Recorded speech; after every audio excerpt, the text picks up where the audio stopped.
ಸ್ನೇಹಿತರೆ, ಸ್ವಾಗತ ಸುಸ್ವಾಗತ. ಇವತ್ತಿನ ವಿಷಯ ಕನ್ನಡ ಶಾಲೆಗಳು.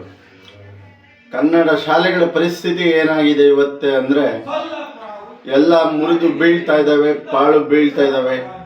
ಕನ್ನಡ ಶಾಲೆಯಿಂದ ಮಕ್ಕಳನ್ನು ಬಿಡಿಸಿ ಪ್ರೈವೇಟ್ ಶಾಲೆಗೆ, ಎಂಥ ಬಡವರಾಗಲಿ ಎಂಥರೇ ಆಗಿರಲಿ, ಮಕ್ಕಳು ಓದು ಚೆನ್ನಾಗಿರಬೇಕು, ಚೆನ್ನಾಗಿ ಮಾತಾಡಬೇಕು, ಚೆನ್ನಾಗಿ ಬರಿಬೇಕು, ಚೆನ್ನಾಗಿ ಎಲ್ಲರಂಗೆ ಬಾಳಬೇಕು ಅಂತ ತಂದೆ ತಾಯಿಯರು ಸಾಲ ಸೂಲ ಸರಿನೋ ಪ್ರೈವೇಟ್ ಶಾಲೆ ಅಂತ ಮುಖ ಮಾಡಿದ್ದಾರೆ. ಯಾಕೆ ಪ್ರೈವೇಟ್ ಶಾಲೆ ಅಂತ ಮುಖ ಮಾಡಿದ್ದಾರೆ ಅಂದರೆ, ನಮ್ಮ ಕನ್ನಡ ಶಾಲೆಗಳಲ್ಲಿ ಅಭಿವೃದ್ಧಿಗಳು ಕಾಣ್ತಾ ಇಲ್ಲ, ಒಳ್ಳೆಯ ಸೌಲಭ್ಯಗಳು ಸಿಗ್ತಾ ಇಲ್ಲ. ಕೆಲವೊಂದು ಎಲ್ಲೋ ಒಂದು ಇದರಲ್ಲಿ ಯಾರೋ ವಹಿಸ್ಕೊಂಡು ಮಾಡಿದ್ದಾರೆ. ಆದರೆ ಬೆಳಗಾಂ ಸೈಡು, ಬಳ್ಳಾರಿ ಸೈಡು ಕೆಲವೊಂದು ಶಾಲೆಗಳಲ್ಲಿ ಹಾಗೆ ಪಾಳು ಬಿದ್ದಿರೋದು, ಇಲ್ಲ ಟೀಚರ್ಗಳು ಸರಿಯಾಗಿಲ್ಲ, ಇಲ್ಲ ವ್ಯವಸ್ಥೆಗಳು ಸರಿಯಾಗಿಲ್ಲ, ಒಂದು ಬಣ್ಣ ಇಲ್ಲ, ಒಂದು ಉದ್ಯಾನವನಗಳಿಲ್ಲ, ಆ ರೀತಿ ಆಗ್ತಾಯಿದೆ ನಮ್ಮ ಕನ್ನಡ ಶಾಲೆಗೆ. ಸರ್ಕಾರಗಳು ಕನ್ನಡ ಶಾಲೆಗಳನ್ನು ಅಭಿವೃದ್ಧಿ ಮಾಡಬೇಕು, ಕನ್ನಡ ಕಾಲೇಜುಗಳನ್ನು ಅಭಿವೃದ್ಧಿ ಮಾಡಬೇಕು. ಈ ಏನಾಗಿದೆ ಅಂದರೆ, ಈ ಮಿನಿಸ್ಟ್ರು MLAಗಳೇ ಒಬ್ಬೊಬ್ಬರು 3-4 ಸ್ಕೂಲು, 4-5 ಕಾಲೇಜ್ ಇಟ್ಕೊಂಡ್ರೆ ಇವರು ಕನ್ನಡ ಶಾಲೆಗಳನ್ನ, ಕನ್ನಡವನ್ನು ಅಭಿವೃದ್ಧಿ ಮಾಡೋಕ್ಕೆ ಸಾಧ್ಯ ಇಲ್ಲ. 4-5 ಕಾಲೇಜ್ ಇಟ್ಕೊಂಡಿರ್ತಾರೆ, ಒಬ್ಬರು 4-5 ಸ್ಕೂಲ್ ಇಟ್ಕೊಂಡಿರ್ತಾರೆ. ಇಂಥವ್ರು ಮಾಡ್ತಾರನ್ರಿ ನಿಜವಾಗ್ಲು? ಅಭಿವೃದ್ಧಿಗಳು ಮಾಡಲ್ಲ ಇವರು. ಯಾಕೆ ಅಂದರೆ, ಎಲ್ಲೋ ಅಭಿವೃದ್ಧಿ ಆಗಿಬಿಟ್ಟು ಕನ್ನಡ ಶಾಲೆಗೆ ಅಭಿವೃದ್ಧಿ ಆಗಿ ಅಲ್ಲಿಗೆ ಹೋಗ್ಬಿಟ್ರು ಇವ್ರ ಕಾಲೇಜಿಗೆ ಜನ ಬರಲ್ವಲ್ಲ. ಒಬ್ಬೊಬ್ರು 4-5 ಸ್ಕೂಲು ಕಾಲೇಜು ಇಟ್ಕೊಬಿಟ್ರೆ ಕನ್ನಡ ಶಾಲೆ ನಿಜವಾಗ್ಲೂ ಅಭಿವೃದ್ಧಿ ಆಗುತ್ತಾ ಹೇಳಿ? ಇದು ಒಂದು ವಿಡಿಯೋ ಮಾಡಿ ಸುಮ್ಮನಾಗಬಾರ್ದು. ಇದ್ರ ಪ್ರಕಾರ ಧ್ವನಿ ಎತ್ತಬೇಕು.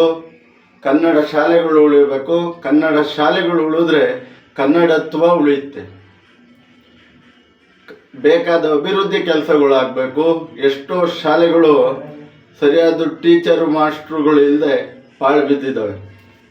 ಇದರ ವಿರುದ್ಧ ಯಾವುದೇ ಮಾಧ್ಯಮಗಳಾಗಲಿ, ಯಾವುದೇ ಚಾನಲ್ಗಳಾಗಲಿ ಧ್ವನಿ ಎತ್ತಲ್ಲ.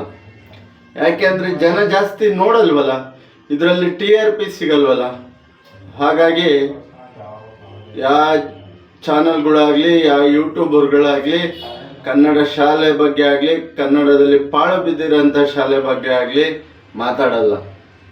ಅವರಿಗೇನು ಕ್ರೈಮ್ ಸ್ಟೋರಿಗಳು, ಆ ಸ್ಟೋರಿಗಳು ಮಾಡಬೇಕು, ವ್ಯೂಸ್ ಬರಬೇಕು, ದುಡ್ಡು ಮಾಡಬೇಕು, ಚಾನಲ್ಗಳಿಗೆ TRP ಬರಬೇಕು ಅಷ್ಟೇ. ಎಷ್ಟು ಉದಾಹರಣೆಗಳು ಬೇಕು? ಕೆಲವೊಂದು ಬೆಳಗಾಂ ಸೈಡು, ಬಳ್ಳಾರಿ ಸೈಡು, ನಮ್ಮ ಸೈಡ್ ಆಗಲಿ ಬಂದರೆ ಎಷ್ಟು ಶಾಲೆಗಳು ಅಭಿವೃದ್ಧಿ ಕಾಣದೆ ಹಾಗೆ ನಿಂತಿದ್ದಾವೆ. ಉತ್ತಮ ಕ್ರೀಡಾಂಗಣ ಇದ್ರೂ ಒಂದು ಅಭಿವೃದ್ಧಿ ಕಾಣಲ್ಲ. ಒಂದು ಹೆಣ್ಮಕ್ಳಿಗೆ ಶೌಚಾಲಯ ಇರಲ್ಲ, ಉತ್ತಮವಾದ ಶಿಕ್ಷಣ ಇಲ್ಲ. ಎಂಥ ಬಡವರಾಗಲಿ ನಮ್ಮ ಮಕ್ಕಳು ಚೆನ್ನಾಗಿ ಓದಬೇಕು ಅಂತ ಹೊರಗಡೆ ಕಳ್ಸೋಕ್ಕೆ ಪ್ರಯತ್ನ ಪಡ್ತಾರೆ. ಹಾಗಾಗಿ ಕನ್ನಡ ಶಾಲೆಗಳು ಉಳಿಬೇಕು. ಎಲ್ಲರೂ ಈ ವಿಡಿಯೋ ಯಾರಿಗೆ ತಲುಪುತ್ತೆ ಹೆಚ್ಚೆಚ್ಚು ಶೇರ್ ಮಾಡಿ, ಎಲ್ಲ ಜನಗಳು ತಲುಪಲಿ, ಒಂದು ಧ್ವನಿಯಾಗಲಿ. ಕನ್ನಡ ಶಾಲೆಗಳು ಅಭಿವೃದ್ಧಿ ಆಗಲಿ. ಶಾಲೆಗಳು, ಕನ್ನಡಗಳು ಅಭಿವೃದ್ಧಿ ಆದರೆ ನಮ್ಮ ಕನ್ನಡನೂ ಇನ್ನೂ ಆರ್ಭಟಿಸುತ್ತೆ.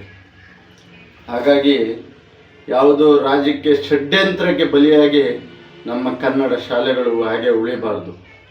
ಅದರಲ್ಲಿ ಎಲ್ಲ ರೀತಿಯ ಹೈಟೆಕ್ ತೆಚ್ಕೊಳ್ಳಿ, ಎಲ್ಲ ಮಾಡಲಿ. ಯಾಕೆ ಬೇಡ ಅನ್ನುತ್ತಾ? ಯಾಕಾಗಲ್ವಾ? ಬೇರೆ ಕೆಲವೊಂದು ರಾಜ್ಯಗಳಲ್ಲಿ ಲೋಕಲ್ ಶಾಲೆಗಳನ್ನ ಹೇಗೆ ಅಭಿವೃದ್ಧಿ ಮಾಡಿದ್ದಾರೆ ಹೋಗಿ ನೋಡ್ಕೊ ಬನ್ನಿ ಫಸ್ಟು ಅಂತ ಹೇಳ್ತಾ ಇಲ್ಲಿಗೆ ಈ ವಿಡಿಯೋ ಮುಗಿಸ್ತಾ ಇದ್ದೀನಿ. ಯಾವುದೋ ಪಕ್ಷದ ಪರವಾಗಿ ಇಲ್ಲ, ವ್ಯಕ್ತಿಯ ಪರವಾಗಿ ಈ ವಿಡಿಯೋ ಅಲ್ಲ, ಸಮಾಜದ ಪರವಾಗಿ ಅಂತ ಹೇಳ್ತಾ ಇಲ್ಲಿಗೆ ಈ ವಿಡಿಯೋ ಮುಗಿಸ್ತಾ ಇದ್ದೀನಿ. ದಯವಿಟ್ಟು ಕಮೆಂಟ್ ಮಾಡಿ, ಲೈಕ್ ಮಾಡಿ, ಶೇರ್ ಮಾಡಿ, ಸಬ್ಸ್ಕ್ರೈಬ್ ಮಾಡಿ, ಯಾರು ಸಬ್ಸ್ಕ್ರೈಬ್ ಆಗಿಲ್ಲ ಅಂದರೆ ಅಂತ ಹೇಳ್ತಾ ಇಲ್ಲಿಗೆ ಈ ವಿಡಿಯೋ ಮುಗಿಸ್ತಾ ಇದ್ದೀನಿ. ಜೈ ಶ್ರೀರಾಮ್, ಜೈ ಜಗನ್ನಾಥ್, ಜೈ ಸಂಗೊಳ್ಳಿ ರಾಯಣ್ಣ, ಜೈ ಕನ್ನಡ ಉಳಿಸಿ, ಕನ್ನಡ ಬೆಳೆಸಿ, ಕನ್ನಡ ಶಾಲೆ ಉಳಿಸಿ.